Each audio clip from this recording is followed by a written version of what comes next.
ಭಾರತೀಯ ಪರಂಪರೆಯಲ್ಲಿ ದೇಶಾದ್ಯಂತ ಹಬ್ಬಗಳು, ಹರಿದಿನಗಳು, ಸಾಂಸ್ಕೃತಿಕ ಕಾರ್ಯಕ್ರಮಗಳು ಎಲ್ಲ ಜನಹಿತಕ್ಕಾಗಿ ನಡೀತಾ ಇದ್ದಾವೆ. ಇವು ಕೇವಲ ಸಾಂಕೇತಿಕ.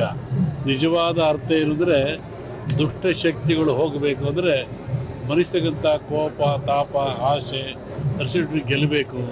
ಮನುಷ್ಯನಿಗೆ ಶಾಂತಿ ಬೇಕು, ಸುಖ ಬೇಕು, ನೆಮ್ಮದಿ ಬೇಕು. ಆ ದೃಷ್ಟಿಯಿಂದ ಇವೆಲ್ಲವನ್ನು ಆಚರಣೆ ಮಾಡ್ಕೊಂಡು ಬರ್ತಕ್ಕಂಥದ್ದು ಈ ಪರಂಪರೆಯ ವಿಶಿಷ್ಟವಾಗಿರ್ತಕ್ಕಂಥ ದೊಡ್ಡ ಸಂಕೇತವಾಗಿರುತ್ತೆ. ಈ ಬಾರಿ ಮಳೆ ಆಗಿದೆ. ಮಳೆ ಆಯಿತು. ಇಂದು ಹೇಳಿದ್ದಿಲ್ಲ ನಾನು, ಮಲೆನಾಡು ಬಯಲುಸೀಮೆ ಮಲೆನಾಡು ಅಂತ ಹೇಳಿದ್ದ. ಮಲೆನಾಡು ಬಯಲುಸೀಮೆ ಆಗುತ್ತೆ, ಬಯಲುಸೀಮೆ ಮಲೆನಾಡು ಅಂತ ಹೇಳಿದ್ದಲ್ಲಿ ಮಲೆನಾಡು ಆಗಿತ್ತು. ಈಗ ಜಾತಿ ಸಮೀಕ್ಷೆಯನ್ನು ಮಾಡ್ತಾ ಇದ್ರೆ ಸರ್ಕಾರ ಬಗ್ಗೆ ಅದು ಜನ ಭಾಳ ಬುದ್ಧಿವಂತರಿದ್ದಾರೆ, ಜ್ಞಾನಿಗಳಿದ್ದಾರೆ, ತಿಳುವಳಿಕೆ ಇದ್ದಾರೆ. ಜನ ಯಾವ್ದು ಬೇಕಾದನ್ನು ಮಾಡ್ತಾರೆ. ರಾಜಕೀಯ ದೃಢೀಕರಣ ಅಥವಾ ಸಂಕ್ರಾಂತಿವರೆಗೂ ಏನು ಹೇಳಲ್ಲ. ಸಿದ್ದರಾಮಯ್ಯ ಸರ್ಕಾರಕ್ಕೆ ಭಯವಿಲ್ಲ. ಈಗ ಮುಂದೆ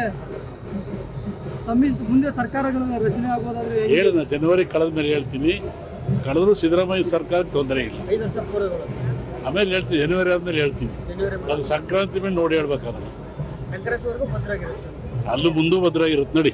ಭಾರತೀಯ ಪರಂಪರೆಯಲ್ಲಿ ದೇಶಾದ್ಯಂತ ಹಬ್ಬಗಳು, ಹರಿದಿನಗಳು, ಸಾಂಸ್ಕೃತಿಕ ಕಾರ್ಯಕ್ರಮಗಳು ಎಲ್ಲ ಜನಹಿತಕ್ಕಾಗಿ ನಡೀತಾ ಇದ್ದಾವೆ. ಇವು ಕೇವಲ ಸಾಂಕೇತಿಕ. ನಿಜವಾದ ಅರ್ಥ ಏನಂದರೆ, ದುಷ್ಟ ಶಕ್ತಿಗಳು ಹೋಗಬೇಕು ಅಂದರೆ ಮನುಷ್ಯಗಂತ ಕೋಪ, ತಾಪ, ಆಸೆ, ಅರಿಸಿಟ್ಟು ಗೆಲ್ಲಬೇಕು. ಮನುಷ್ಯನಿಗೆ ಶಾಂತಿ ಬೇಕು, ಸುಖ ಬೇಕು, ನೆಮ್ಮದಿ ಬೇಕು. ಆ ದೃಷ್ಟಿಯಿಂದ ಇವೆಲ್ಲವನ್ನು ಆಚರಣೆ ಮಾಡ್ಕೊಂಡು ಬರ್ತಕ್ಕಂಥದ್ದು ಈ ಪರಂಪರೆಯ ವಿಶಿಷ್ಟವಾಗಿರ್ತಕ್ಕಂಥ ದೊಡ್ಡ ಸಂಕೇತವಾಗಿರುತ್ತೆ. ಈ ಬಾರಿ ಮಳೆ ಆಗಿದೆ. ಮಳೆ ಆಯಿತು. ಇಂದು ಹೇಳಿದ್ದಿಲ್ಲ ನಾನು, ಮಲೆನಾಡು ಬಯಲುಸೀಮೆ ಮಲೆನಾಡು ಅಂತ ಹೇಳಿದ್ದ. ಮಲೆನಾಡು ಬಯಲುಸೀಮೆ ಆಗುತ್ತೆ, ಬಯಲುಸೀಮೆ ಮಲೆನಾಡು ಅಂತ ಹೇಳಿದ್ದಲ್ಲಿ ಮಲೆನಾಡು ಆಗಿತ್ತು. ಈಗ ಜಾತಿ ಸಮೀಕ್ಷೆಯನ್ನು ಮಾಡ್ತಾ ಇದ್ರೆ ಸರ್ಕಾರ ಬಗ್ಗೆ ಅದು ಜನ ಭಾಳ ಬುದ್ಧಿವಂತರಿದ್ದಾರೆ, ಜ್ಞಾನಿಗಳಿದ್ದಾರೆ, ತಿಳುವಳಿಕೆ ಇದ್ದಾರೆ. ಜನ ಯಾವ್ದು ಬೇಕಾದನ್ನು ಮಾಡ್ತಾರೆ. ರಾಜಕೀಯ ದೃಢೀಕರಣ ಅಥವಾ ಸಂಕ್ರಾಂತಿವರೆಗೂ ಏನು ಹೇಳಲ್ಲ. ಸಿದ್ದರಾಮಯ್ಯ ಸರ್ಕಾರಕ್ಕೆ ಭಯವಿಲ್ಲ. ಈಗ ಮುಂದೆ ಸರ್ಕಾರಗಳ ರಚನೆ ಆಗೋದಾದ್ರೆ ಹೇಳಿದ ಜನವರಿ ಕಳೆದ ಮೇಲೆ ಹೇಳ್ತೀನಿ. ಕಳೆದ್ರು ಸಿದ್ದರಾಮಯ್ಯ ಸರ್ಕಾರಕ್ಕೆ ತೊಂದರೆ ಇಲ್ಲ. 5 ವರ್ಷ ಪೂರ್ವಗಳು ಆಮೇಲೆ ಹೇಳ್ತೀನಿ, ಜನವರಿ ಆದ್ಮೇಲೆ ಹೇಳ್ತೀನಿ. ಅದು ಸಂಕ್ರಾಂತಿ ಮೇಲೆ ನೋಡಿ ಹೇಳ್ಬೇಕಾದ್ರೆ ಸಂಕ್ರಾಂತಿವರೆಗೂ ಭದ್ರಾಗಿರುತ್ತೆ. ಅಲ್ಲೂ ಮುಂದೂ ಭದ್ರಾಗಿರುತ್ತೆ ನೋಡಿ. ಭಾರತೀಯ ಪರಂಪರೆಯಲ್ಲಿ ದೇಶಾದ್ಯಂತ ಹಬ್ಬಗಳು, ಹರಿದಿನಗಳು, ಸಾಂಸ್ಕೃತಿಕ ಕಾರ್ಯಕ್ರಮಗಳು ಎಲ್ಲ ಜನಹಿತಕ್ಕಾಗಿ ನಡೀತಾ ಇದ್ದಾವೆ.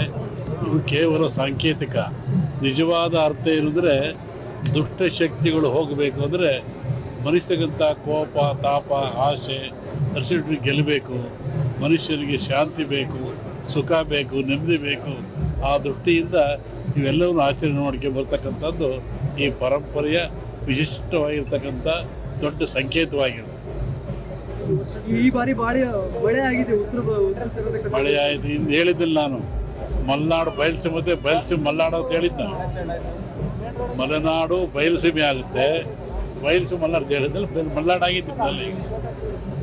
ಈಗ ಜಾತಿ ಸಮೀಕ್ಷೆಯನ್ನು ಮಾಡ್ತಾ ಇದ್ರೆ ಸರ್ಕಾರ ಬಗ್ಗೆ ಅದು ಜನ ಭಾಳ ಬುದ್ಧಿವಂತರಿದ್ದಾರೆ, ಜ್ಞಾನಿಗಳಿದ್ದಾರೆ, ತಿಳುವಳಿಕೆ ಇದ್ದಾರೆ.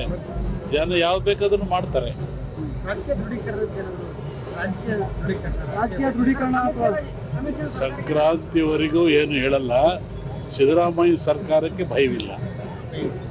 ಈಗ